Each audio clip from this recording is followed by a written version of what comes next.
Llevé el móvil averiado de mi nuera a reparar, pero el técnico me hizo a un lado y me susurró: «Tienes que cancelar todas tus tarjetas de inmediato, cambiar tus contraseñas y huir sin pensarlo». Cuando le pregunté la razón de una advertencia tan alarmante, me mostró la pantalla del teléfono, un detalle que me heló la sangre al instante. Pero antes de que sigas leyendo esta historia, te invito a suscribirte al canal y a dejar en los comentarios el lugar desde donde nos acompañas. Nos emociona mucho saber qué tan lejos llegan estas narrativas. Mi nombre es Teresa, tengo 65 años, y hasta hace solo 3 días, mi existencia era, según creía, perfectamente normal. Comparto una vida apacible en Guadalajara con Ricardo, mi esposo, de 67 años. Somos jubilados recientes. Yo fui profesora de historia, y él, ingeniero.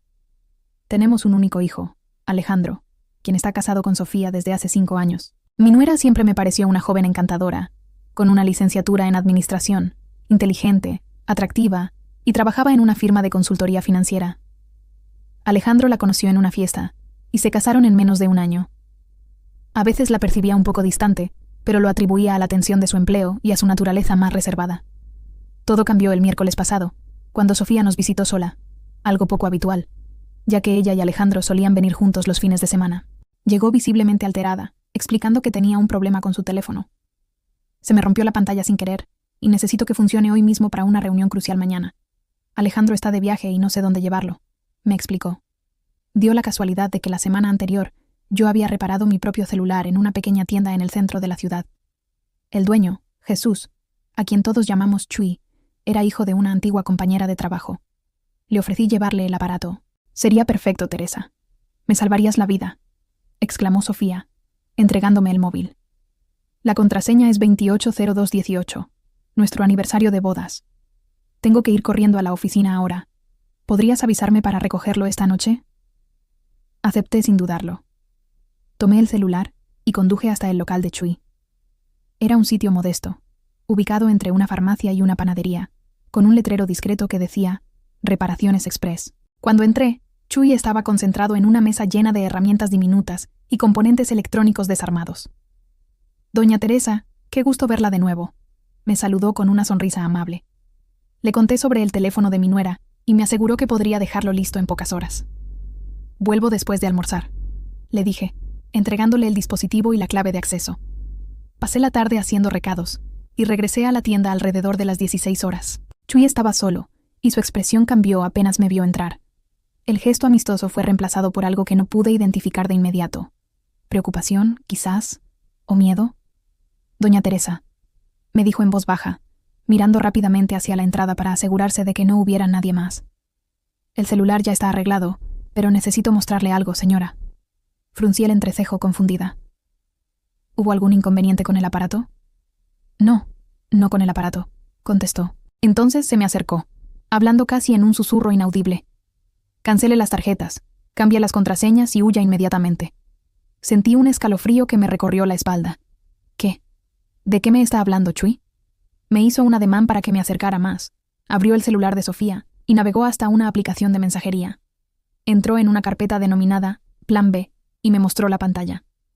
Mi respiración se detuvo por el horror. Eran mensajes de texto entre Sofía y mi hijo, donde se detallaba un plan macabro para acabar con mi vida. «Mamá está cada vez más olvidadiza», decía un mensaje de Alejandro. «Es el momento perfecto.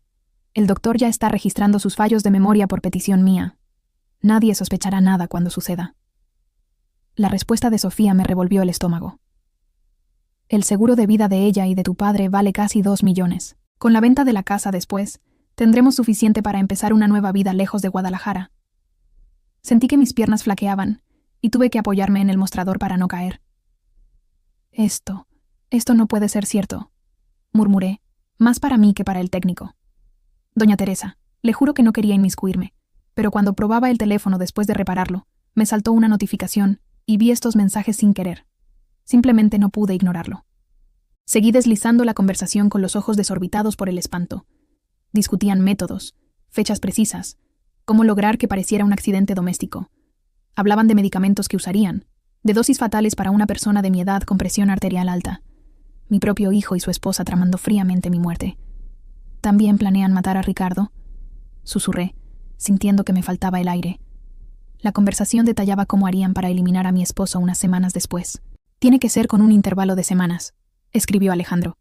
Si una pareja de ancianos muere al mismo tiempo, levantaría sospechas. Chuy cerró la puerta de la tienda y giró el cartel a cerrado. Me ofreció un vaso de agua y me ayudó a sentarme. Tiene que ir a la policía, me dijo con una voz firme, pero con tacto. Negué con la cabeza, aún en estado de shock. No me creerán. Es la palabra de una anciana supuestamente olvidadiza contra mi hijo y mi nuera, personas respetables en la comunidad. Entonces, señora, debe recopilar pruebas y tiene que protegerse. Tenía absoluta razón. Era una guerra de estrategia. Tomé mi celular con manos temblorosas y empecé a fotografiar los mensajes. Documenté todo. Fechas, horas, el plan detallado, las menciones al médico de la familia, quien al parecer estaba siendo manipulado para crear un historial falso de demencia senil. Chuy, ¿podrías dejar el celular tal como estaba? No quiero que ellos descubran que sé algo. Accedió de inmediato, y trabajamos juntos por cerca de 1 hora. Cuando terminó, el teléfono de Sofía estaba impecable, sin ninguna señal de que sus mensajes secretos hubieran sido revelados. Al salir de la tienda, me sentí inmersa en una pesadilla de la cual no podía despertar. El cielo gris de Guadalajara se veía aún más sombrío. ¿Cómo regresaría a casa? ¿Cómo miraría a Ricardo sabiendo que nuestro único hijo planeaba asesinarnos? Peor aún, ¿cómo enfrentaría a Sofía cuando viniera a buscar el aparato? Mientras conducía de regreso, planifiqué cada movimiento. Primero, debía alertar a Ricardo sin alarmarlo demasiado. Luego, actuaríamos con rapidez, pero con mucha inteligencia. Si Alejandro y Sofía sospechaban que sabíamos algo, podrían adelantar sus planes o crear una nueva estrategia letal. El peso de la traición era casi insoportable. Mi hijo, al que crié con tanto amor, me iba a matar por dinero. Estacioné el coche frente a nuestra casa y respiré profundamente varias veces. Necesitaba mantener la calma. El juego de vida o muerte había comenzado, y yo debía ser más astuta que los 2 jóvenes que creían que una anciana olvidadiza sería una presa fácil. Pero lo que no sabían era que esta mujer ya había enfrentado la dictadura militar cuando era estudiante universitaria, que había sacado a un hijo adelante sola mientras su esposo viajaba por trabajo y que había sobrevivido a un cáncer de mama hacía 5 años. Si pensaban que iba a rendirme sin luchar, estaban muy equivocados. Salí del coche sosteniendo el teléfono de Sofía como si fuera una bomba a punto de estallar. Entré en casa, donde mi vida nunca volvería a ser la misma. Ricardo estaba en la sala viendo el noticiero, como todas las tardes. Su rostro familiar, con el cabello canoso y las gafas de lectura en la punta de la nariz, me ofreció un instante de normalidad en medio del caos. ¿Pudiste arreglar lo del celular de Sofía?, preguntó sin dejar de mirar la televisión. Tragué saliva. Sí, está listo. Tenía que contárselo, pero ¿cómo empiezas una conversación así? ¿Cómo le dices a tu esposo de 40 años que tu hijo quiere matarlos a ambos? Ricardo, le llamé, mi voz más firme de lo que esperaba. Necesito mostrarte algo. Es serio. Algo en mi tono lo alertó, porque apagó el televisor de inmediato y me miró con atención. ¿Qué sucede, Teresa? Me senté a su lado y le mostré las fotos de los mensajes. Observé su rostro mientras leía, la confusión inicial, la incredulidad, y luego el horror, el dolor profundo. Creí que se derrumbaría en ese mismo instante. No, susurró con la voz ahogada. Debe haber algún error. Alejandro jamás haría esto. Yo tampoco quería creerlo, respondí, sosteniendo sus manos temblorosas. Pero son ellos, Ricardo. Es el número de Alejandro. Es su forma de escribir. Y Sofía contestando desde su celular, que tengo aquí conmigo. Ricardo cerró los ojos. Respiró hondo varias veces. Al abrirlos, vi algo que nunca le había visto. Una determinación absoluta.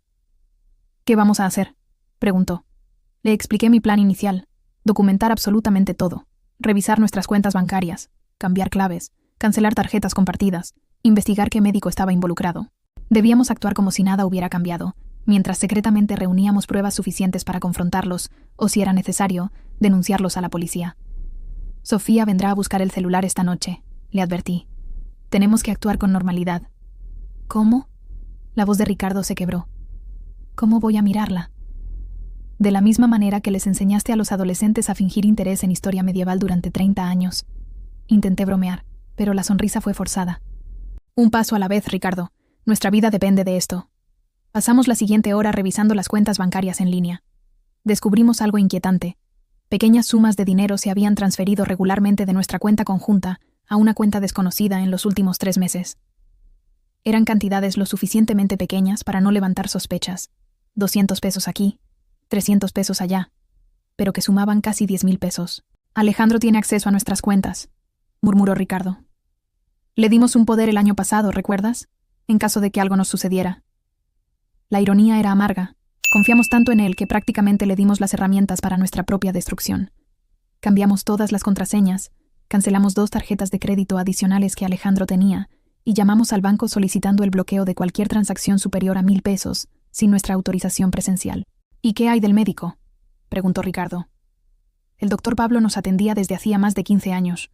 Era un amigo de la familia. Almorzaba ocasionalmente en nuestra casa.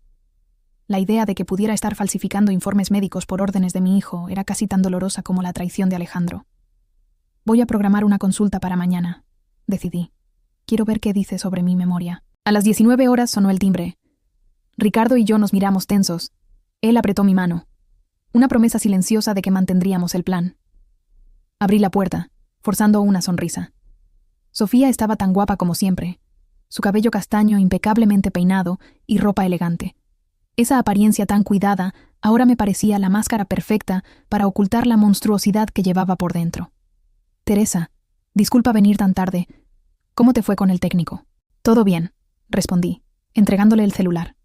Chuy hizo un trabajo excelente. La pantalla está como nueva. Ella encendió el aparato, verificó rápidamente y sonrió. Perfecto. ¿Cuánto fue? ¿Déjame pagar? No te preocupes, ya lo arreglé. Fue una cortesía suya. No cobro nada porque soy clienta antigua. Sofía dudó por un momento, un leve fruncimiento de cejas que antes no habría notado. ¿Estaría preocupada de que el técnico hubiera visto algo? ¿Estás segura? ¿No quería incomodar? ¿Qué va, hija? ¿Quieres pasar? Ricardo está viendo la televisión y vamos a tomar un té. Ay, no puedo hoy. Tengo una presentación mañana temprano y aún tengo que revisar unos datos. Noté cómo evitaba mirarme directamente mientras hablaba, una mentirosa hábil, pero ahora que sabía qué buscar, las pequeñas señales estaban a la vista. Entiendo. ¿Cuándo vuelve Alejandro del viaje? Mañana por la noche, respondió rápidamente. Otra mentira. Por los mensajes, Alejandro no estaba de viaje. Estaba en casa esperando noticias de ella. Dile que nos visite pronto, dije, manteniendo el tono casual. Hace casi 2 semanas que no lo vemos. Claro, sonrió, guardando el celular en su bolso. Él también los extraña. Ah, me acordé. ¿Ya checaron a ese médico que Alejandro les recomendó? ¿El especialista en memoria? Mi corazón se aceleró, pero mantuve la expresión neutral. Todavía no tuvimos tiempo. ¿Por qué? Ella dudó, su rostro una máscara de preocupación fingida. Alejandro comentó que últimamente has estado olvidando algunas cosas importantes, nombres, citas. ¿Es una impresión suya? Respondí con una risa ligera. Mi memoria está excelente. Recuerdo hasta el día que usaste ese mismo conjunto en la fiesta de cumpleaños de mi prima Elisa hace 2 meses. Vi pasar rápidamente por sus ojos la frustración y preocupación, antes de que su sonrisa social volviera. Bueno, de todas formas nunca está de más un chequeo, ¿no? ¿A tu edad? Claro, claro. Programaré una consulta pronto. Nos despedimos, y tan pronto como cerré la puerta, me apoyé en ella, exhausta por el esfuerzo de fingir normalidad. Ricardo me esperaba en la sala, tenso. ¿Y bien? Intentó sembrar la idea de mi pérdida de memoria. Respondí, sentándome a su lado. Están construyendo el escenario para cuando suceda. ¿Qué hacemos ahora? Actuar, respondí, una determinación creciente dentro de mí. Mañana temprano voy al doctor Pablo. Después, quiero verificar nuestro seguro de vida. Necesitamos saber exactamente qué alteró a Alejandro. Y luego vamos a armar nuestra propia trampa. Esa noche apenas pude dormir. Cada ruido de la casa me parecía una amenaza. Me levanté 3 veces para verificar si las puertas estaban cerradas. En una de esas veces, encontré a Ricardo en la cocina bebiendo agua con la misma mirada atormentada que yo debía tener. Estoy pensando en Alejandro de niño, dijo en voz baja. ¿Recuerdas cómo le tenía miedo a la oscuridad? ¿Cómo corría a nuestra cama durante las tormentas? ¿Qué le pasó a ese niño, Teresa? No tenía respuesta. Cómo nuestro hijo amoroso se había transformado en ese extraño calculador capaz de planear fríamente nuestra muerte. Lo vamos a descubrir, prometí, abrazándolo. Y vamos a sobrevivir a esto. A la mañana siguiente, llamé al consultorio del doctor Pablo alegando una emergencia. Conseguí una cita para las 10 horas. Antes de salir, revisamos de nuevo todas nuestras cuentas en línea y descubrimos algo aún más perturbador. Había un nuevo seguro de vida a mi nombre contratado hacía 3 meses, del cual yo no tenía conocimiento. ¿Cómo es posible?, pregunté, horrorizada. Ricardo navegó por los documentos digitalizados. Mira, la firma es tuya. Me acerqué a la pantalla, incrédula. La firma realmente se parecía a la mía, pero yo nunca había firmado ese documento. Falsificaron mi firma, murmuré. Y hay más. Mira el valor, 1,5 millones, y el único beneficiario es Alejandro, completó Ricardo, con la voz quebrada. La realidad me golpeó con toda su fuerza. No era solo un plan vago, ya habían dado pasos concretos. Se falsificaron documentos, se desviaba dinero, un médico estaba posiblemente involucrado, y ahora un seguro de vida que yo desconocía, listo para ser cobrado después de mi muerte accidental. Salí de casa sintiendo el peso del mundo sobre mis hombros. La consulta con el doctor Pablo sería crucial. Necesitaba descubrir hasta qué punto estaba involucrado en esa conspiración. El consultorio estaba tranquilo a esa hora. La recepcionista, que me conocía desde hace años, sonrió al verme. «Doña Teresa, qué gusto verla. El doctor ya va a atenderla». Menos de 10 minutos después, me llamaron. El doctor Pablo, un hombre de mediana edad con cabello canoso y expresión generalmente cordial, parecía ligeramente incómodo cuando entré. «Teresa, qué sorpresa. Alejandro me llamó ayer. Dijo que andabas renuente a hacerte exámenes». Mantuve mi expresión neutral mientras me sentaba. «¿En serio? Qué raro que diga eso. De hecho, doctor, vine porque estoy preocupada por mi memoria». El médico asintió, como si confirmara algo que ya sabía. «Sí, Alejandro mencionó algunos episodios preocupantes, olvidos, confusión». «Curioso», respondí con calma, «porque no recuerdo haber tenido ningún problema así». El doctor Pablo dudó un momento. «Bueno, Teresa, a veces el paciente no percibe sus propios lapsos. Es común en cuadros iniciales de demencia. Y usted ya tiene un diagnóstico, por lo visto». Parecía cada vez más incómodo. «No, claro que no. Pero Alejandro me mostró unos videos. Usted confundiendo fechas, olvidando nombres de personas cercanas». «¿Videos?», pregunté, genuinamente sorprendida. «¿Puedo verlos?». «No me dejó copias, pero...». «Doctor Pablo», interrumpí, inclinándome hacia adelante. «Soy su paciente desde hace 15 años. ¿Usted me conoce? ¿De verdad cree que tengo demencia o solo está creyendo lo que dice mi hijo?». El silencio que siguió fue revelador. Finalmente suspiró. «Teresa, Alejandro vino a verme varias veces en los últimos meses, muy preocupado. Dijo que usted y Ricardo estaban perdiendo la capacidad de cuidarse a sí mismos, que necesitaban supervisión. Me pidió que documentara cualquier señal de declive cognitivo, y yo accedí. Tuvo la decencia de parecer avergonzado. Solo anoté lo que él relató. No diagnostiqué nada sin exámenes». Lo miré fijamente, dejando que el silencio se extendiera hasta volverse insoportable. «Doctor Pablo, mi hijo está planeando matarme a mí y a Ricardo». El shock en su rostro pareció auténtico. «¿Qué, Teresa? Esa es una acusación muy seria. Tengo pruebas, y ahora entiendo por qué necesitaba su involucramiento, aunque fuera indirecto. Un historial médico documentando declive cognitivo haría mi muerte mucho menos sospechosa». El doctor Pablo palideció visiblemente. Sus manos, usualmente firmes, temblaban ligeramente mientras se ajustaba las gafas. «Teresa, yo nunca, jamás participaría en algo así. Creí que Alejandro estaba genuinamente preocupado por usted». Saqué mi celular del bolso y le mostré algunas de las fotos de los mensajes. Mientras leía, su rostro pasaba de la incredulidad al horror. «Dios mío», murmuró finalmente. «No tenía idea». «Quiero ver mi historial médico, ahora», exigí. Dudó solo un momento antes de acceder a su computadora y abrir mi registro. Giró la pantalla para que yo pudiera leer. Allí estaba documentado en lenguaje clínico impersonal. Paciente presenta signos de declive cognitivo según lo relatado por el hijo. Episodios recurrentes de confusión, desorientación temporal y espacial, olvido de nombres y eventos recientes. Se recomienda evaluación neurológica completa. «Esto es mentira», dije con voz firme. «Y usted lo sabe. Teresa, solo registré lo que Alejandro relató. No confirmé ni diagnostiqué nada, pero creó un registro que podría ser usado en mi contra.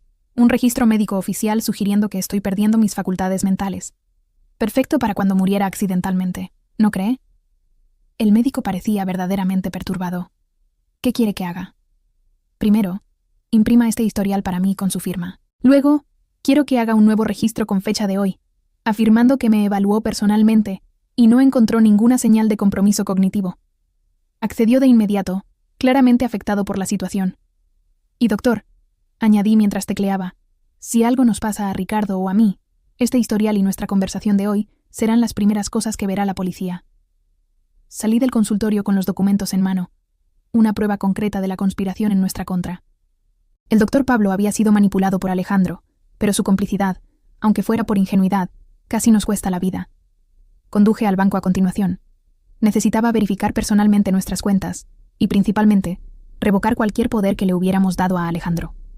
El gerente, el señor Mauricio, que llevaba nuestras cuentas desde hacía años, se sorprendió visiblemente cuando pedí revocar el poder. Doña Teresa, ¿está segura? Su hijo me buscó recientemente diciendo que a ustedes les gustaría ampliar sus poderes para manejar las finanzas, ya que el señor Ricardo no anda bien de salud. Otra mentira. Ricardo estaba perfectamente saludable para sus 67 años. Mi esposo está muy bien, señor Mauricio. Y sí, estoy absolutamente segura. De hecho, quiero verificar todos los movimientos de nuestras cuentas en los últimos 6 meses. Pasamos la siguiente hora revisando extractos. Además de las pequeñas transferencias que ya habíamos identificado en línea, descubrimos algo aún más perturbador. Alejandro había iniciado el proceso para obtener una segunda tarjeta de crédito de Ricardo, alegando la pérdida de la original. Dijo que el señor Ricardo había perdido la tarjeta, pero no quería molestarlo con la burocracia, explicó el gerente, claramente avergonzado ahora. ¿Y ustedes emitieron una nueva tarjeta sin la presencia o firma del titular?, pregunté, incrédula. El señor Mauricio se revolvió en la silla incómodo. Bueno, como él tenía poder y ya manejaba varias cuestiones financieras para ustedes. Respiré hondo, conteniendo la rabia. Cancele esa tarjeta inmediatamente y bloqueé cualquier intento futuro de emisión sin nuestra presencia física. Cuando salí del banco, me sentí aliviada por haber interrumpido otro aspecto del plan y a la vez aterrorizada por la extensión de la trama. Alejandro había preparado meticulosamente el terreno, creando un escenario donde nuestra muerte parecería natural, y él tendría control total sobre nuestros bienes. En el camino a casa, mi celular sonó. Era él. Mi corazón se disparó, pero contesté con la voz más normal posible. Hola, hijo. Mamá, ¿todo bien? Acabo de llegar de viaje y Sofía me dijo que llevaste su celular a reparar.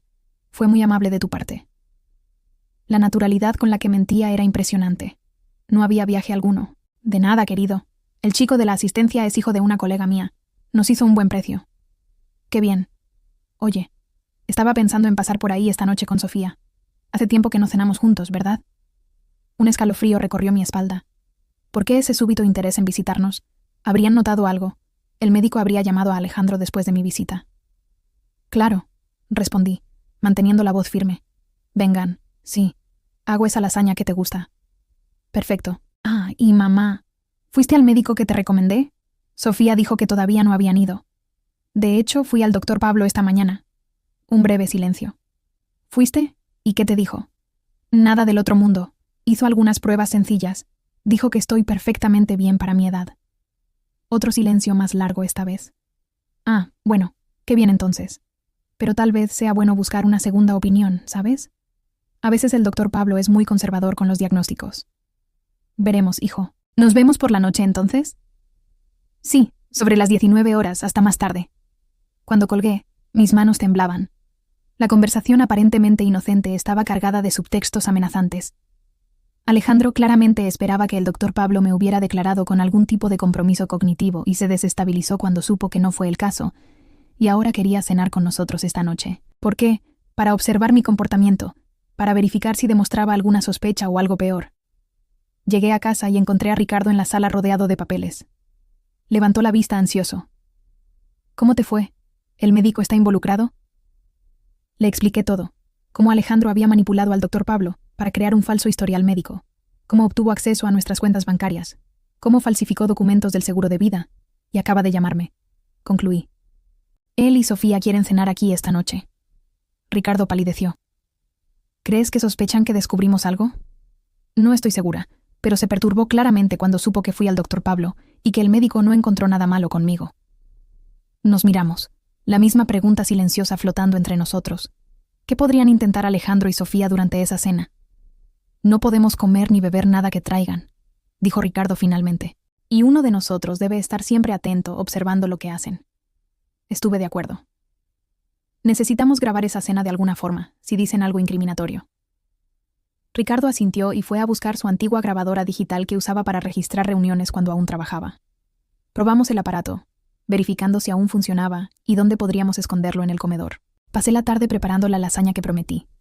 Aunque la idea de sentarme a la mesa con 2 personas que planeaban matarnos me hacía sentir físicamente mal. Cada vez que pensaba en los mensajes, en la frialdad calculadora con la que nuestro propio hijo discutía nuestra muerte, sentía un dolor que ninguna palabra podría describir.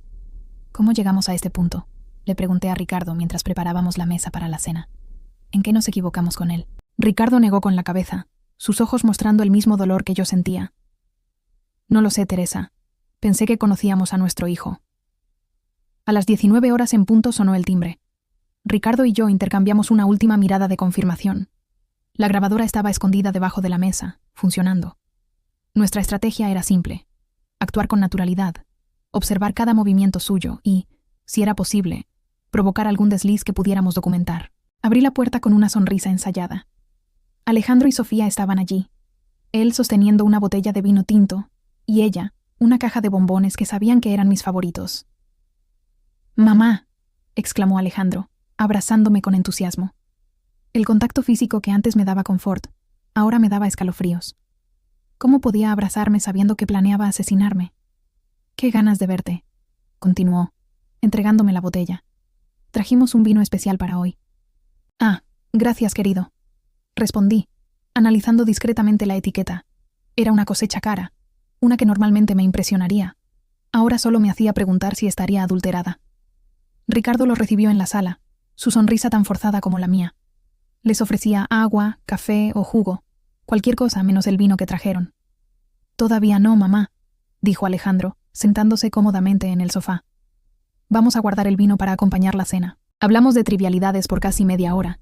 El trabajo de ellos, el clima, noticias locales, la surrealista normalidad de la situación me daba náuseas. Observé cómo Alejandro ocasionalmente intercambiaba miradas con Sofía, cómo ella estaba atenta a cada movimiento mío, cómo él dirigía preguntas aparentemente inocentes sobre mi rutina, mis medicamentos, mis dificultades recientes. «Entonces, mamá», dijo finalmente, inclinándose hacia adelante, «¿cómo fue exactamente la consulta con el doctor Pablo hoy? ¿Hizo exámenes? ¿Pidió alguna prueba específica?» Mantuve mi expresión neutra. «Fue una consulta normal, no vio nada preocupante». «Extraño», murmuró Alejandro frunciendo el ceño. «Me había dicho que sospechaba algo más serio, quizás Alzheimer inicial». «¿En serio?», pregunté, levantando las cejas en falsa sorpresa. «¿Cuándo te dijo eso?». Alejandro se dio cuenta del desliz. «Ah, la semana pasada, cuando lo llamé para hablar sobre esos episodios que noté». «¿Qué serían esos, hijo? No recuerdo haber tenido ningún problema». Una sonrisa condescendiente apareció en su rostro. «¿Ves?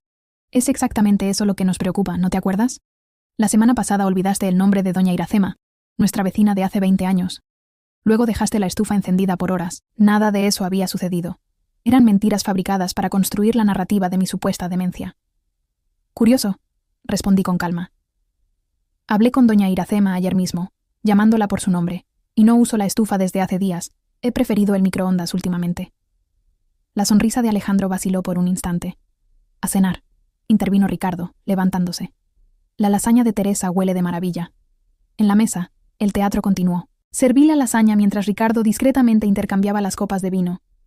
Habíamos acordado que fingiríamos servirnos el vino que trajeron, pero en realidad beberíamos de otra botella que dejamos previamente abierta en la cocina. «Un brindis», propuso Alejandro, levantando su copa. «Por la familia y la salud». Levantamos nuestras copas y fingimos beber. Observé atentamente cuando Alejandro y Sofía tomaron sus propios tragos. Bebían con normalidad, sin dudar. Tal vez el vino no estaba adulterado después de todo. «Teresa», dijo Sofía, poniendo su copa en la mesa. «Alejandro y yo hemos estado conversando. Nos preocupa que vivan solos en esta casa tan grande». «Es verdad», agregó Alejandro. «Especialmente considerando estos episodios recientes. Pensamos que tal vez sería mejor que se mudaran a un lugar más pequeño, más fácil de mantener, o tal vez podríamos venir a vivir aquí con ustedes por un tiempo». Sentí a Ricardo tensarse a mi lado. Era eso. Querían mudarse a nuestra casa, estar más cerca para ejecutar el plan. «Qué amables de su parte», respondí, manteniendo la voz firme. «Pero estamos perfectamente bien, ¿verdad, Ricardo?» «Absolutamente», estuvo de acuerdo él. «De hecho, hasta estamos pensando en viajar pronto. Tal vez una temporada en la costa, en Cancún». Vi a Alejandro y Sofía intercambiar una mirada rápida. «¿Viaje ahora?», cuestionó Alejandro. «No creo que sea una buena idea, papá. ¿Y los médicos de mamá y tus exámenes de rutina?» «Todo excelente», respondí por Ricardo. «Podemos viajar tranquilamente». Sofía sonrió, pero sus ojos permanecieron fríos. ¿Necesitan ayuda para planear ese viaje? ¿Puedo buscar hoteles, paquetes? No será necesario, corté. Ya nos ocupamos de todo. La cena transcurrió con esa tensión subyacente. En cada pregunta aparentemente inocente, reconocía la verdadera intención detrás. Estaban evaluando nuestro estado mental, tratando de establecer control, buscando maneras de acercarse físicamente a nosotros. Cuando serví el postre, un flan que hice con cuidado frente a Ricardo, Alejandro retomó el asunto. Estuve hablando con un abogado, dijo casualmente. Sobre poderes más amplios. ¿Saben cómo es para emergencias? ¿Qué tipo de emergencias?, preguntó Ricardo con la voz controlada. Bueno, si uno de ustedes necesita ser hospitalizado, o si, ya sabes, las cosas empeoran con la memoria de mamá. El abogado sugirió un poder pleno que me daría autoridad para tomar decisiones médicas y financieras por ustedes.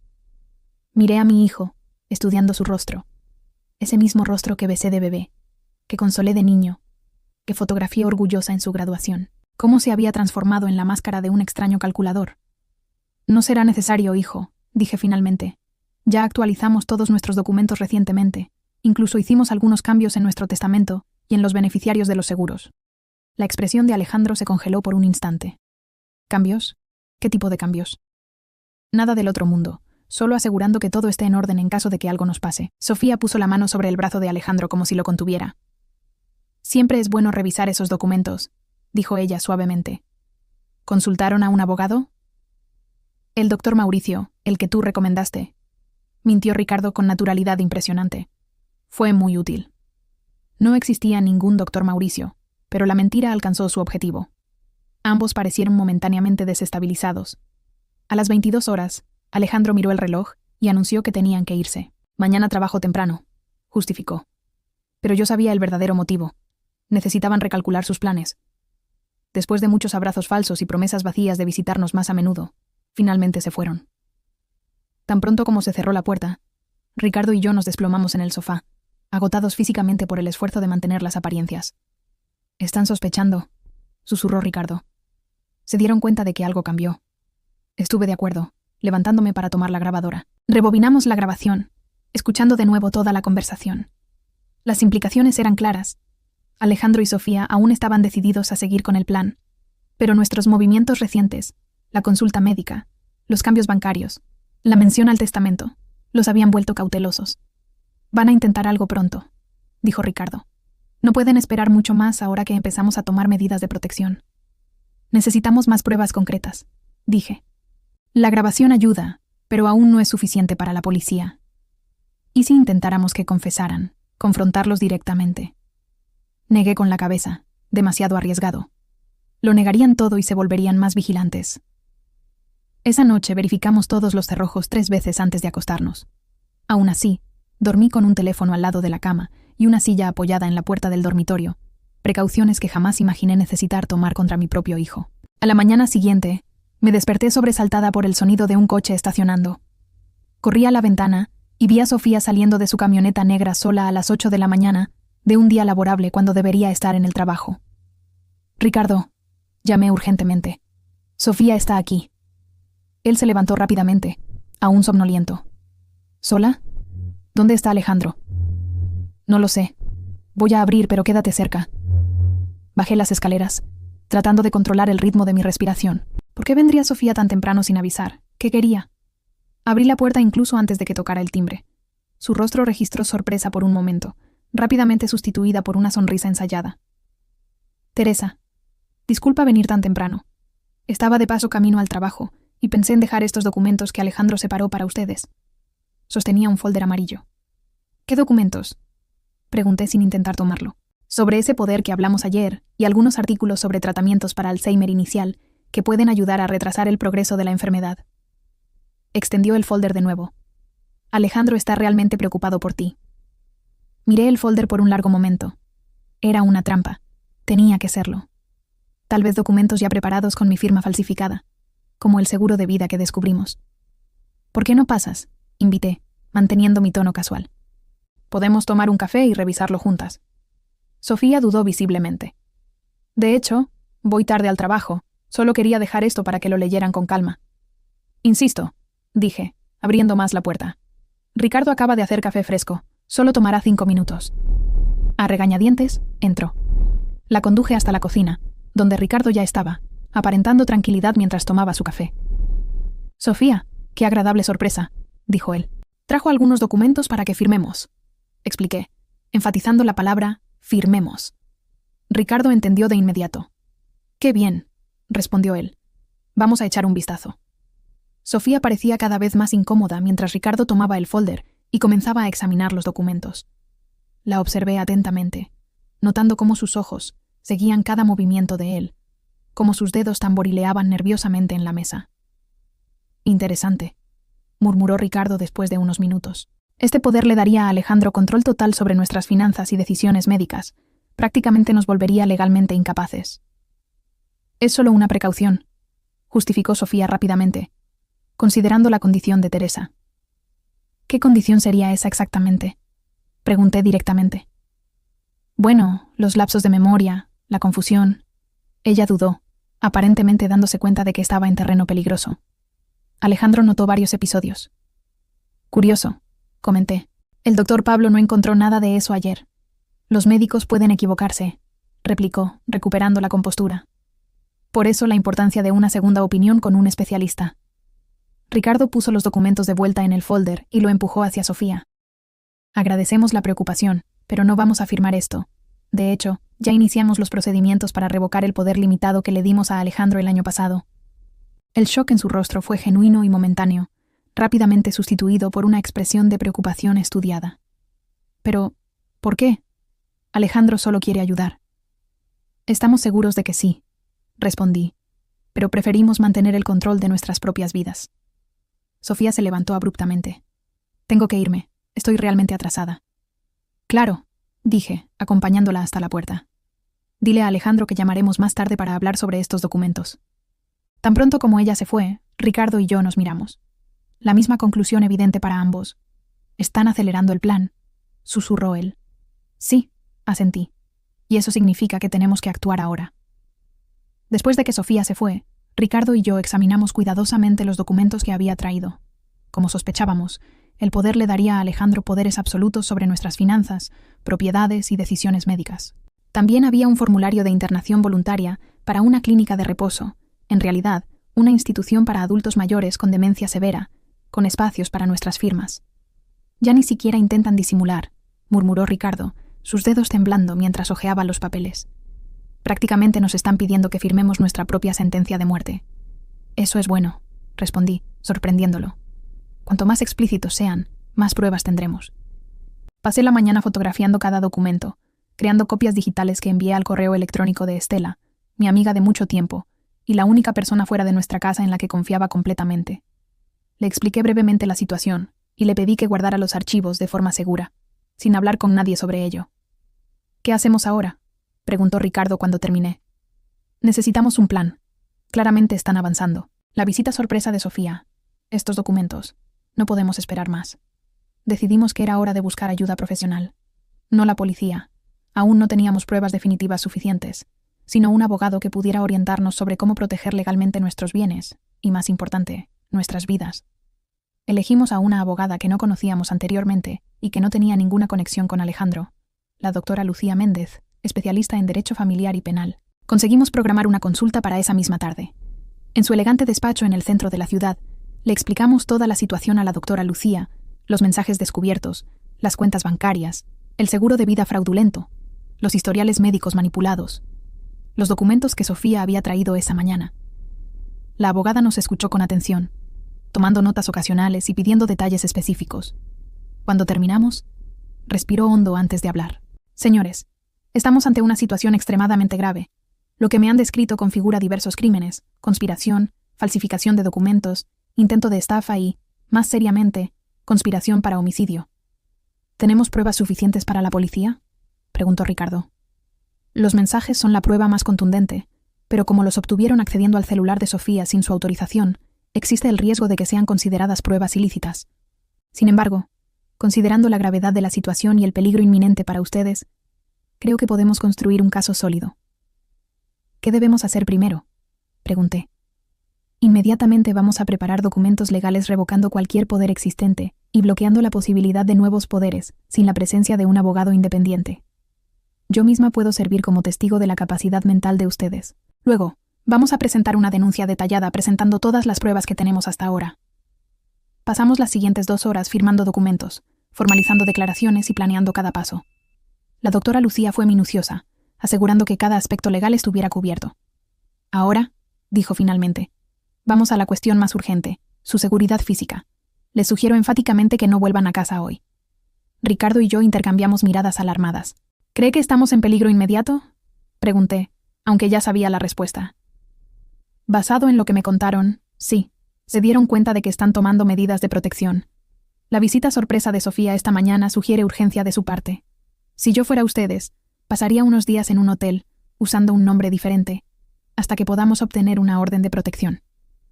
Salimos del despacho de la abogada con un folder lleno de documentos y una sensación de urgencia. Fuimos directamente a la delegación de policía, donde presentamos una denuncia detallada.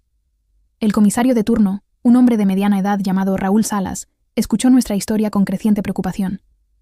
«Esto es extremadamente grave», comentó después de examinar las pruebas. «Voy a asignar un investigador al caso de inmediato y a solicitar vigilancia discreta para su residencia». Cuando mencionamos que la abogada había sugerido no volver a casa, el comisario estuvo de acuerdo enfáticamente.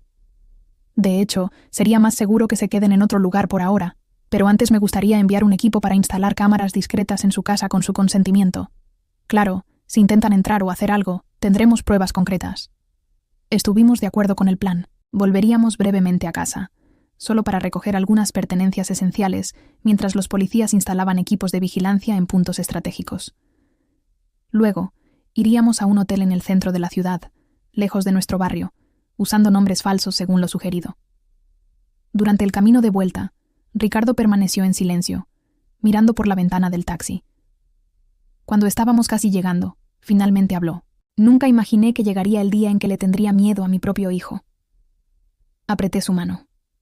No había palabras que pudieran aliviar ese dolor. Nuestra casa vista desde fuera parecía extrañamente normal. Las mismas ventanas, el mismo jardín que cultivábamos desde hacía años, el mismo buzón que Alejandro había pintado de adolescente.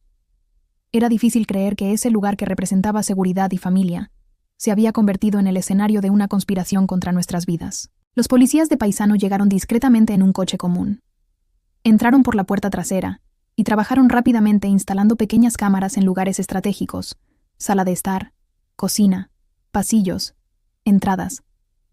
Explicaron que las imágenes serían transmitidas directamente a la delegación y monitoreadas 24 horas al día. Mientras tanto, Ricardo y yo recogimos lo esencial: ropa para unos días, medicamentos, documentos importantes. Evité mirar las fotografías familiares en la pared, los objetos que contaban la historia de nuestra vida juntos. Cada recuerdo ahora estaba contaminado por la traición. «Estamos listos», anunció el policía responsable de la instalación.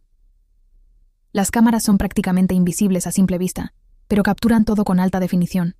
Si alguien entra, lo sabremos. Nos entregó una pequeña tarjeta con un número de teléfono. «Esta es una línea directa para nuestro equipo. Cualquier emergencia, llamen inmediatamente». Cuando estábamos a punto de salir, mi celular sonó. Era Alejandro. Miré al policía que asintió, indicando que debía contestar con normalidad. «Hola», respondí, tratando de sonar natural. «Mamá, ¿dónde están?» Pasé por su casa y nadie contestó. Mi corazón se aceleró. Había ido a nuestra casa mientras estábamos fuera. ¿Por qué? «Estamos de compras en el centro comercial». Mentí. Necesitábamos algunas cosas. «Ah, entiendo». Es que me preocupé. Nunca salen sin avisar. La falsedad en su voz me daba náuseas. Fue una decisión de último momento. Ya estamos volviendo a casa. «Perfecto, porque tengo una sorpresa para ustedes. Los estoy esperando aquí». Me congelé. Estaba en nuestra casa en ese mismo momento. «¿Una sorpresa?», pregunté, manteniendo la voz firme. «Sí, traje ese vino que les gusta. Pensé en pasar la tarde juntos, conversando sobre esos documentos que Sofía dejó en la mañana». El policía me hizo una señal para que mantuviera la conversación. «Qué amable, hijo. Llegaremos en media hora más o menos». «Perfecto, los espero». Cuando colgué, el policía ya se estaba comunicando con sus colegas. «Sospechoso en el lugar», repito, «sospechoso en el lugar. Mantengan distancia, pero estén preparados». Volviéndose hacia nosotros, explicó. «Vamos a dejar que entre. Observen lo que hace.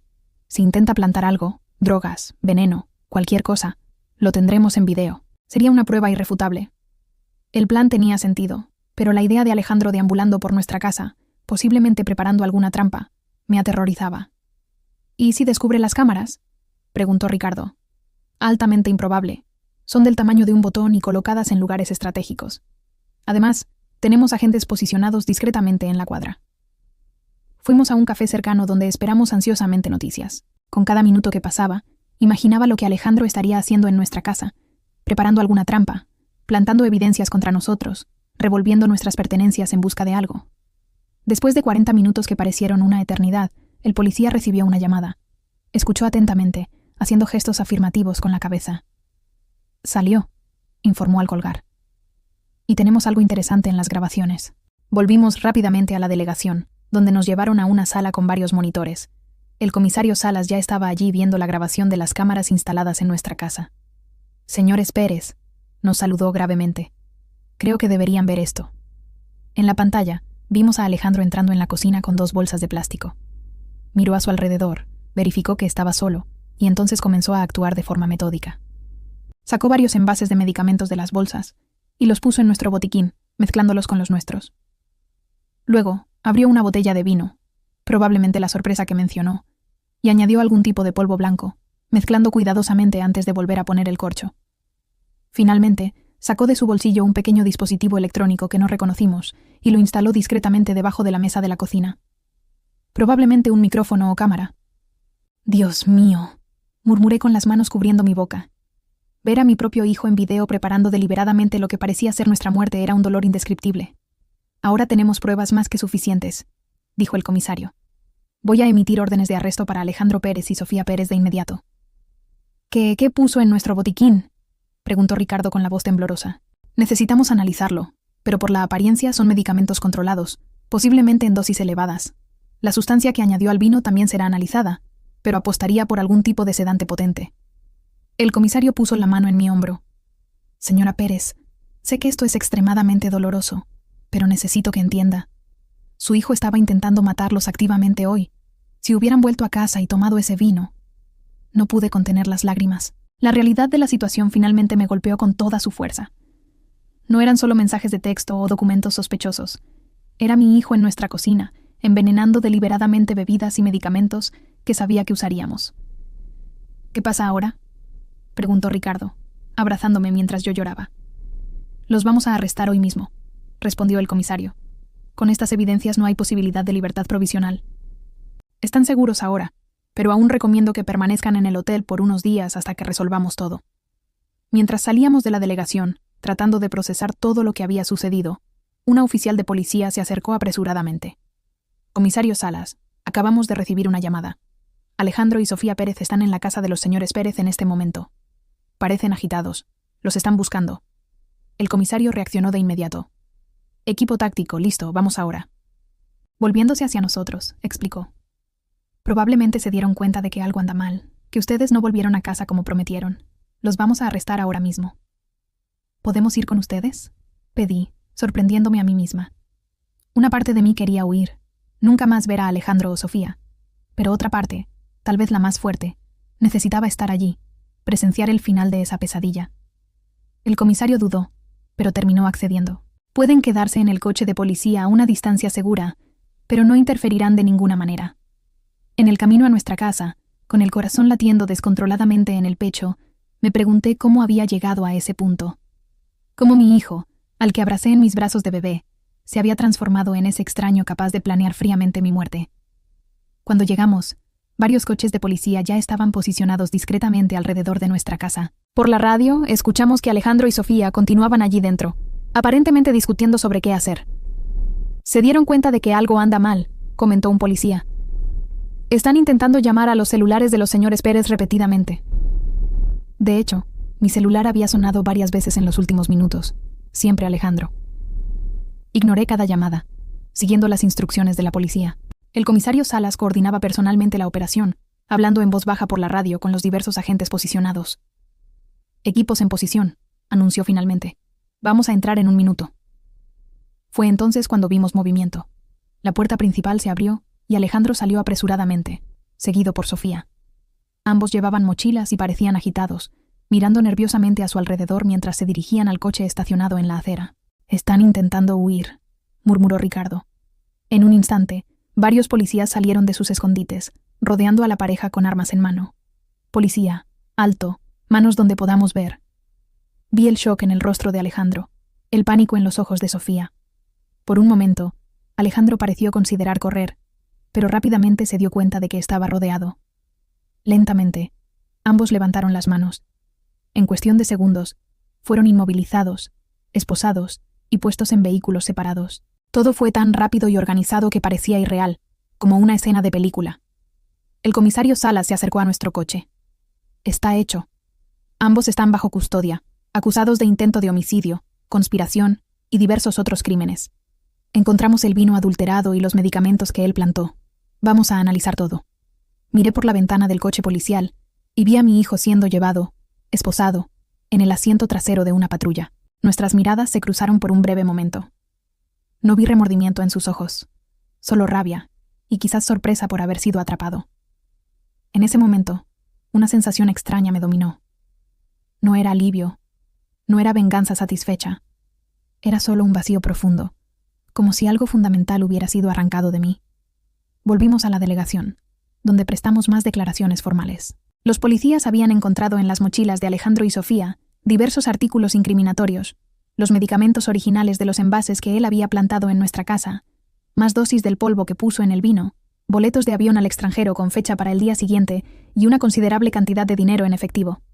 «Estaban listos para huir», explicó el comisario. «Probablemente se dieron cuenta de que algo andaba mal, que ustedes no volvieron a casa como prometido. El plan era claramente dejar el vino envenenado, esperar que ustedes lo consumieran y huir antes de que los cuerpos fueran encontrados». Ricardo sostuvo mi mano con fuerza mientras escuchábamos. Cada nuevo detalle era como un cuchillo atravesando mi corazón. «Pueden verlo si quieren», ofreció el comisario después de finalizar los trámites burocráticos. «Están en celdas separadas esperando el traslado». Ricardo negó con la cabeza. Todavía no estaba listo, y yo lo respeté. Pero algo dentro de mí necesitaba mirar a los ojos de mi hijo una última vez. «Quiero ver a Alejandro», dije, sorprendiéndonos a todos, incluso a mí misma. El comisario me condujo por un pasillo largo y frío hasta una sala pequeña con una mesa y 2 sillas. «Lo traeremos aquí. Estaremos observando por el cristal, y si siente cualquier incomodidad, solo tiene que levantar la mano y lo interrumpimos de inmediato». Asentí, sentándome con la espalda recta y las manos cruzadas sobre la mesa para disimular su temblor. Unos minutos después, la puerta se abrió y Alejandro entró, esposado y escoltado por un policía. Su rostro estaba pálido, los ojos rojos, el cabello despeinado. Parecía haber envejecido 10 años en pocas horas. El policía lo hizo sentarse frente a mí y salió, permaneciendo justo afuera de la puerta. Por casi 1 minuto permanecimos en silencio, solo mirándonos. Alejandro fue el primero en hablar. «Me tendieron una trampa», dijo él con la voz baja y amarga. «Todo esto es un gran malentendido».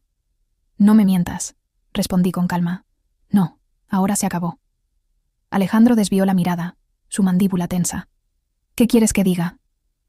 «Quiero saber por qué. ¿Por qué tu propio padre y yo? ¿Qué hicimos para merecer esto?» Alejandro soltó una risa sin humor. «Ustedes no lo entenderían». «Intenta explicarme. Tengo todo el tiempo del mundo ahora». Me miró fijamente de nuevo, algo frío y calculador en sus ojos que nunca había notado antes. «Dinero, mamá. Siempre fue por dinero. Ustedes tienen tanto, la casa, las jubilaciones, las inversiones, los seguros. ¿Y qué hacen con todo eso? Nada, viviendo sus viditas mediocres, ahorrando cada centavo como si fueran a vivir para siempre». Sentí el golpe de sus palabras, pero mantuve la compostura. ¿Y eso justifica matarnos? Fue idea de Sofía al principio, admitió él, como si eso lo absolviera de alguna forma. Ella trabaja en finanzas, se dio cuenta de cuánto valían ustedes y estaba cansada de esperar. ¿Por qué esperar décadas por una herencia?, decía, cuando podemos empezar nuestra verdadera vida ahora. ¿Y tú estuviste de acuerdo así, tan fácilmente? Se encogió de hombros. No fue de inmediato, pero ella me convenció de que sería mejor para todos. Ustedes ya estaban viejos, eventualmente empezarían a tener problemas de salud, sufrirían, sería un favor, de hecho. La frialdad con la que hablaba me helaba la sangre. Este no era el hijo que yo conocía o pensaba conocer. ¿Un favor?, repetí lentamente. Envenenar a tus propios padres sería un favor. No sería doloroso, respondió como si eso importara. Simplemente se dormirían y no despertarían sin sufrimiento, como el vino que preparaste hoy. Alejandro se quedó en silencio por un momento. ¿Cómo se enteraron? Fueron los mensajes en el celular de Sofía, ¿verdad? Ese técnico idiota. Sí, fueron los mensajes, pero incluso sin ellos nos habríamos dado cuenta eventualmente. No fuiste tan listo como pensabas, hijo. Se revolvió en la silla, las esposas tintineando. ¿Y ahora vas a testificar contra tu propio hijo? ¿A mandarme a prisión? Ibas a hacer que pareciera un accidente. Nadie sufriría. Morirían pacíficamente. Y yo finalmente tendría la vida que merezco. ¿La vida que mereces? Repetí, dejando que las palabras flotaran en el aire entre nosotros. Lo miré, realmente lo miré, intentando ver más allá de la rabia, más allá de la frialdad, buscando cualquier vestigio del niño que criamos. No encontré nada. No te reconozco, dije finalmente, mi voz casi un susurro. El hijo que criamos, que amamos, que protegimos. ¿Dónde está? Estoy aquí, respondió Alejandro, un destello de emoción cruzando su rostro. Soy yo. Solo crecí. Solo me cansé de esperar mi turno. Me levanté lentamente. Tendrás un buen abogado. Pagaremos por eso. Es el último acto como tus padres. Pero no esperes nada más de nosotros, Alejandro. Lo que hiciste no tiene vuelta atrás. Mamá, me llamó cuando ya estaba en la puerta. No entiendes. Yo solo quería una oportunidad de vivir de verdad. Me giré una última vez. Te dimos todas las oportunidades, hijo. Educación, amor, apoyo. La elección de cómo vivir fue tuya y elegiste esto. Salí de la sala, sintiendo como si cada paso requiriera un esfuerzo enorme. En el pasillo, encontré a Ricardo esperando con los ojos rojos, el rostro marcado por lágrimas que ni siquiera intentaba ocultar. ¿Qué te dijo?, preguntó en voz baja. La verdad, finalmente, respondí, hizo todo por dinero. Nuestra muerte sería solo un medio para que él tuviera la vida que merece. Ricardo cerró los ojos, un dolor profundo contorsionando su rostro. ¿Cómo no nos dimos cuenta? ¿Cómo no vimos en lo que se convirtió? No tenía respuesta. La misma pregunta me atormentaba. ¿Cómo los padres que estuvieron presentes en cada momento importante, que celebraron cada logro, que enseñaron valores y principios, pudieron criar a alguien capaz de planear fríamente el asesinato de sus propios padres? Dejamos la delegación en silencio, dirigiéndonos al hotel donde pasaríamos las próximas noches. En el camino, Ricardo habló poco, absorto en sus propios pensamientos. Yo sabía que estaba reviviendo cada momento de la crianza de Alejandro, buscando el punto exacto donde algo salió mal. En el hotel, un lugar sencillo pero cómodo en el centro de la ciudad, pedimos una habitación con 2 camas individuales. Ninguno de los dos lo mencionó, pero ambos sabíamos que necesitábamos nuestro propio espacio esa noche. El dolor era demasiado personal, demasiado profundo para ser compartido, incluso después de tantos años juntos. Me acosté agotada, pero el sueño no llegaba.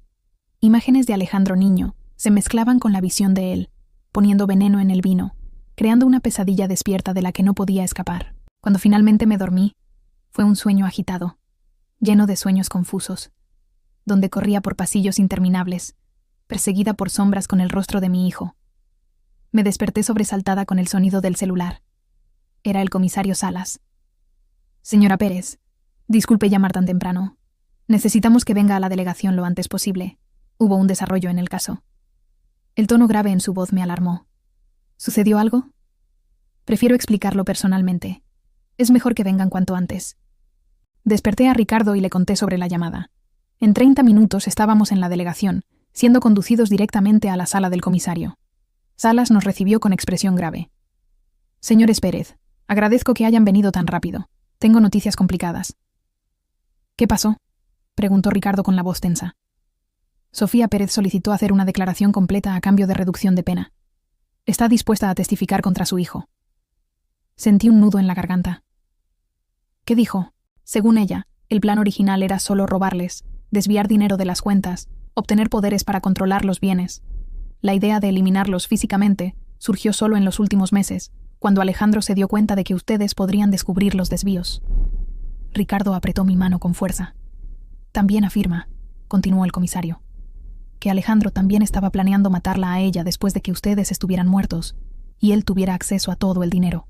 La revelación cayó como una bomba. Mi hijo planeaba matar a su propia esposa. Susurré. Según ella, sí. Encontró mensajes de él con otra mujer, discutiendo cómo se dividiría en el dinero después de que el problema Sofía fuera resuelto. Cerré los ojos, tratando de absorber esa nueva capa de horror. No bastaba con planear nuestra muerte. Alejandro estaba dispuesto a eliminar a cualquiera que se interpusiera entre él y el dinero. «Hay más», dijo Salas, su tono aún más grave. Analizamos el polvo que puso en el vino. Es una mezcla de sedantes potentes y una sustancia llamada adelfa, extremadamente tóxica, causa paro cardíaco y encontramos evidencias de que ya había intentado antes. «¿Cómo es eso?», preguntó Ricardo. «Muestras de su cabello, señora Pérez, revelaron rastros de la misma sustancia, probablemente administrada en pequeñas dosis para simular problemas de salud naturales. Eso explicaría los lapsos de memoria que él alegaba que usted tenía. No eran lapsos, eran síntomas de envenenamiento gradual». La sala pareció girar a mi alrededor. Agarré el borde de la mesa para estabilizarme mientras la cruel realidad me golpeaba. Mi hijo ya había comenzado a envenenarme lenta, metódicamente. «¿Por cuánto tiempo?», logré preguntar. «Es difícil precisar, pero por lo que indican las muestras, al menos 3 meses». «¿3 meses?» Repasé mentalmente las pequeñas señales que había ignorado, dolores de cabeza más frecuentes, momentos de mareo, noches de insomnio. Lo atribuí todo al estrés, a la edad, nunca imaginando que estaba siendo lentamente envenenada por mi propio hijo. «¿Y el señor Ricardo?», preguntó el comisario, volviéndose hacia mi esposo. «Me siento bien», respondió él confundido. «Aún así, recomendamos exámenes toxicológicos. Si la señora fue blanco, es posible que él también haya comenzado a actuar contra usted». Dejamos la delegación aún más afectados que antes. La idea de que Alejandro no solo planeaba matarnos, sino que ya había iniciado el proceso, era insoportable. Cada comida que compartimos en los últimos meses, cada taza de café que él gentilmente preparó, cada medicamento que me recordó tomar, todo podía haber sido parte de su plan macabro. «Vamos al hospital ahora mismo», insistió Ricardo. «Necesitamos verificar si hay daños permanentes». En el hospital, fuimos atendidos con prioridad después de explicar la situación. Los médicos realizaron una batería de exámenes, recolectaron muestras de sangre y cabello, y nos internaron para observación por 24 horas. Los resultados cuando llegaron confirmaron las sospechas. Yo tenía niveles detectables de adelfa en el organismo, aunque no lo suficiente para causar daños permanentes. Ricardo estaba limpio, sugiriendo que Alejandro se había enfocado en mí primero, probablemente porque como mujer con historial de problemas de salud, tuve cáncer de mama años atrás. Mi muerte parecería menos sospechosa. «Tuvo suerte, señora», explicó el médico. «El envenenamiento gradual fue interrumpido antes de que causara daños irreversibles. Con el tratamiento adecuado y tiempo, su cuerpo eliminará completamente la toxina». Suerte. Era una palabra extraña para describir la situación. Tuve suerte porque descubrí que mi hijo me estaba envenenando antes de que consiguiera matarme. En los días siguientes, el caso ganó proporciones que nunca imaginamos. La historia del hijo que planeó asesinar a sus padres por herencia atrajo la atención de los medios nacionales. Reporteros rodeaban el hotel donde estábamos hospedados, llamaban constantemente, intentaban de todas las formas obtener una declaración nuestra. Rechazamos todas las entrevistas, todas las apariciones. Nuestro dolor era demasiado profundo, demasiado personal para ser transformado en espectáculo público. La doctora Lucía, nuestra abogada, se convirtió en nuestra portavoz oficial, gestionando todos los aspectos legales y manteniendo a la prensa a distancia. Fue ella quien nos trajo la noticia de que Alejandro sería acusado de intento de homicidio, calificado con los agravantes de envenenamiento premeditado y motivo vil. Si era condenado, enfrentaría décadas de prisión. Una semana después del arresto de Alejandro y Sofía, finalmente nos sentimos seguros para volver a casa. La policía había retirado todo el equipo de vigilancia, pero instaló un sistema de alarma conectado directamente a la delegación. Solo por precaución, como dijo el comisario Salas. Entrar de nuevo en esa casa fue una de las cosas más difíciles que he hecho. Cada habitación guardaba recuerdos, algunos hermosos, otros ahora contaminados por el conocimiento de lo que Alejandro se había convertido. En la sala de estar, las fotografías familiares parecían burlarse de nosotros. Alejandro de niño sonriendo en su primer día de escuela, Alejandro adolescente orgulloso con su trofeo de natación, Alejandro adulto en su boda con Sofía. Momentos que capturaban una vida que ahora sabíamos que había sido, al menos en parte, una ilusión. Ricardo caminó lentamente por la casa, tocando objetos, mirando fotografías, como si intentara reconciliar el pasado feliz con el presente devastador. «Necesitamos mudarnos», dijo finalmente. «No puedo vivir aquí sabiendo lo que pasó en esta cocina, en esta casa». Estuve de acuerdo en silencio. La casa, que había sido nuestro refugio durante décadas, ahora estaba impregnada de traición y peligro. Esa noche, acostados en nuestra cama, de la mano en la oscuridad, Ricardo expresó el pensamiento que me estaba atormentando. ¿Llegaremos a entender alguna vez lo que pasó? ¿Cómo nuestro hijo se transformó en esto? No lo sé, respondí honestamente. Tal vez algunas cosas no tienen explicación. Tal vez algunas personas simplemente eligen el camino equivocado, independientemente de cómo fueron criadas. Hablamos con él, Teresa, tantas veces sobre honestidad, sobre trabajo duro, sobre familia. ¿Cómo no fue suficiente? Tal vez para algunas personas nada sea suficiente. Tal vez el vacío dentro de ellas nunca pueda ser llenado. Permanecimos en silencio por un largo tiempo, cada uno absorto en sus propios pensamientos. Finalmente, Ricardo habló de nuevo. ¿Qué hacemos ahora? ¿Cómo seguimos adelante después de esto? Era la pregunta que yo misma me venía haciendo. ¿Cómo reconstruir una vida cuando los propios cimientos fueron destruidos? ¿Cómo confiar de nuevo cuando la traición vino de quien más amábamos? Un día a la vez, respondí, apretando su mano. Empezamos de nuevo en otro lugar, apoyándonos mutuamente. En las semanas siguientes, pusimos la casa a la venta, iniciamos el proceso de búsqueda de un nuevo hogar e intentamos de alguna forma reconstruir una sensación de normalidad. Encontramos un pequeño apartamento en el centro de la ciudad, completamente diferente de la casa espaciosa donde criamos a Alejandro, y comenzamos lentamente a transferir solo los artículos que no traían recuerdos dolorosos. Mientras tanto, el caso judicial avanzaba. Sofía llegó a un acuerdo con la fiscalía, aceptando testificar contra Alejandro, a cambio de una pena reducida. Alejandro, por otro lado, se mantuvo firme en negar las acusaciones más graves, alegando que todo era más que un malentendido familiar y que las pruebas habían sido manipuladas. 2 meses después de su arresto, recibimos una carta de él desde la prisión. Ricardo quiso quemarla sin leer, pero algo en mí necesitaba saber lo que tenía que decir. La carta era corta, escrita con la caligrafía familiar que reconocería en cualquier lugar. Mamá y papá, sé que probablemente no quieren saber de mí, pero necesito decir esto. Todo lo que hice fue por amor. Sí, quería el dinero, quería la libertad, pero también quería ahorrarles el sufrimiento de envejecer, de volverse dependientes, de perder la dignidad. No espero perdón. Sé que lo que hice es imperdonable a sus ojos, pero quiero que sepan que no fue por odio, fue por ambición. Sí, por avaricia tal vez, pero también por una forma distorsionada de amor. Un día, cuando estén listos, me gustaría verlos de nuevo. Hasta entonces, sepan que a pesar de todo, sigo siendo su hijo, Alejandro. Leí la carta 3 veces, tratando de encontrar sinceridad en las palabras. Algún vestigio del hijo que conocí, pero todo lo que vi fue más manipulación, más intentos de justificar lo injustificable.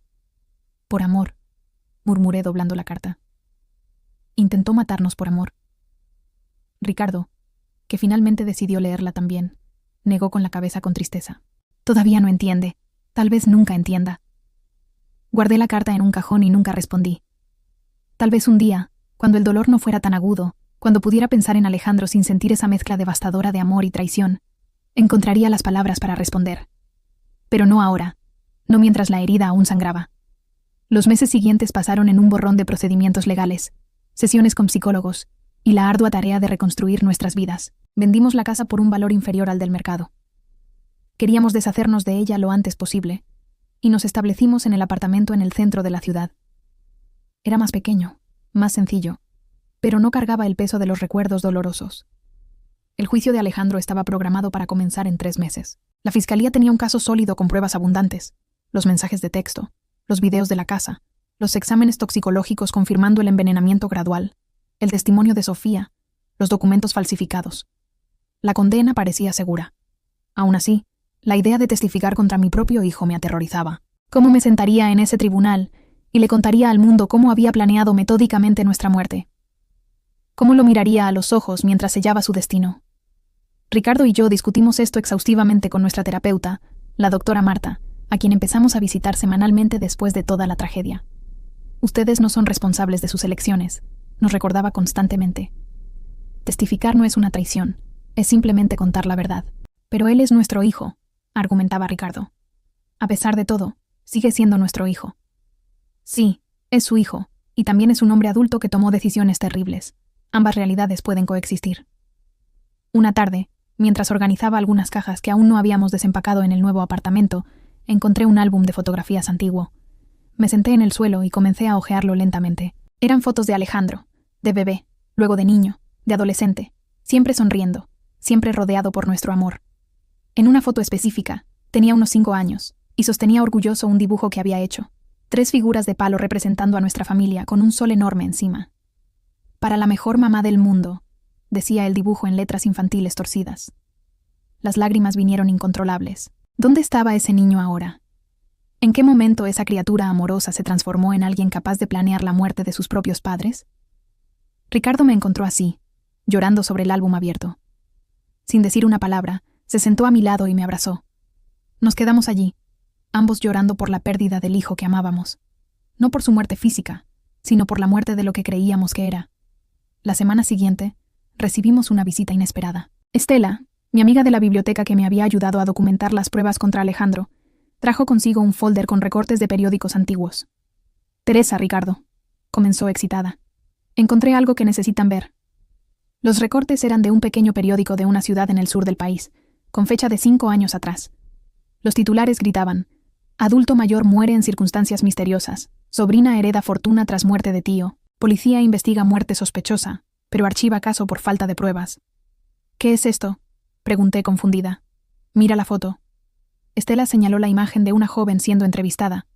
Era Sofía, algunos años más joven, pero inconfundiblemente ella. Antes de llamarse Sofía Silva y mudarse a Guadalajara, era conocida como Carolina Santos en este pequeño pueblo. Y el hombre que murió misteriosamente era su tío, que la crió después de la muerte de sus padres. Ricardo tomó los recortes, leyendo rápidamente. Ella heredó todo. La policía sospechó de envenenamiento, pero no pudo obtener pruebas concluyentes. Exactamente, confirmó Estela. ¿Y sabes cuál era la sustancia sospechosa? Adelfa, respondí, sintiendo un escalofrío recorrer mi espalda. Estela asintió gravemente. El mismo veneno que encontraron en tu organismo, Teresa, el mismo que Alejandro puso en el vino. La implicación era clara y devastadora. Sofía no era solo cómplice de Alejandro, probablemente era la autora intelectual, la persona que trajo la idea, que enseñó la técnica, que ya había hecho esto antes. ¿Por qué nos estás mostrando esto ahora?, preguntó Ricardo. Porque su acuerdo con la fiscalía está casi finalizado, explicó Estela. Ella va a pasar solo unos años en prisión a cambio de su testimonio contra Alejandro. No es justo, ¿no?, cuando ella probablemente ya mató antes. Llevamos el descubrimiento a la doctora Lucía, nuestra abogada, que inmediatamente se puso en contacto con el fiscal del caso. Las investigaciones fueron reabiertas tanto sobre la muerte del tío de Sofía, como sobre posibles otros casos similares en su pasado. En cuestión de semanas, el acuerdo de Sofía estaba en suspenso y ella enfrentaba acusaciones adicionales. La policía encontró en su apartamento un diario detallando no solo el plan para matarnos, sino también anotaciones sobre la muerte del tío y planes para eliminar a Alejandro después de conseguir acceso a nuestro dinero. El panorama que emergió era aún más sombrío de lo que imaginábamos. Sofía era una sociópata calculadora que había engañado a Alejandro, manipulándolo para que planeara nuestra muerte. Ella lo había usado como herramienta, con la intención de deshacerse de él tan pronto como consiguiera lo que quería. Alejandro, al enterarse de esto durante una audiencia preliminar, colapsó. Según su abogado, finalmente se dio cuenta de la extensión de la manipulación que había sufrido, aunque esto no lo eximía de su culpa por participar activamente en el plan. Fue en ese momento que tomamos una decisión difícil.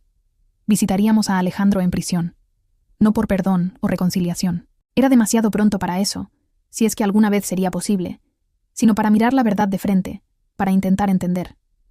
La penitenciaría era un lugar frío y opresivo. Seguimos a un guardia por pasillos grises hasta una pequeña sala de visitas, donde esperamos en silencio tenso. Cuando la puerta se abrió y Alejandro entró, esposado y vistiendo el uniforme naranja de presidiario, mi corazón se encogió. Había perdido peso.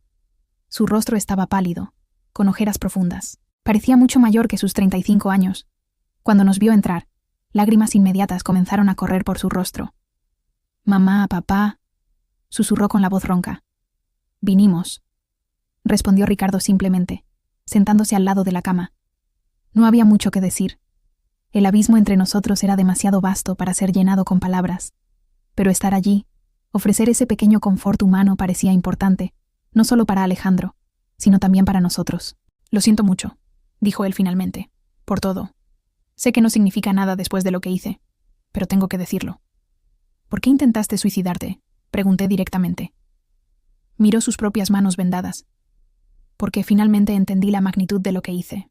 No solo el plan, las mentiras, la manipulación, sino cuánto los lastimé, cuánto destruí, y me di cuenta de que nunca podría arreglarlo. Por primera vez desde que todo sucedió, vi algo en sus ojos que parecía genuino. No manipulación, no autocompasión, sino comprensión real del dolor que había causado. «Tienes razón», dijo Ricardo, su voz gentil pero firme. «Algunas cosas no se pueden arreglar, pero eso no significa que debas rendirte». «¿Por qué? ¿Qué me queda?» «La vida», respondí simplemente. «Imperfecta, difícil dentro de estas paredes por muchos años, pero aún así vida, la oportunidad de tal vez un día hacer algo bueno con ella». Estuvimos solo media hora. No prometimos volver regularmente ni ofrecimos perdón fácil. Solo nos despedimos, dejando en el aire la posibilidad, aunque tenue, de algún tipo de relación futura. En el camino de vuelta a casa, Ricardo y yo permanecimos en silencio por un largo tiempo, procesando la visita, las emociones conflictivas que suscitó. ¿Fue lo correcto?, preguntó él finalmente. «No sé si existe una cosa correcta en situaciones como esta», respondí. «Solo sé que no me arrepiento de haber ido». 4 años después de descubrir la conspiración contra nuestras vidas, Ricardo y yo celebramos 45 años de casados.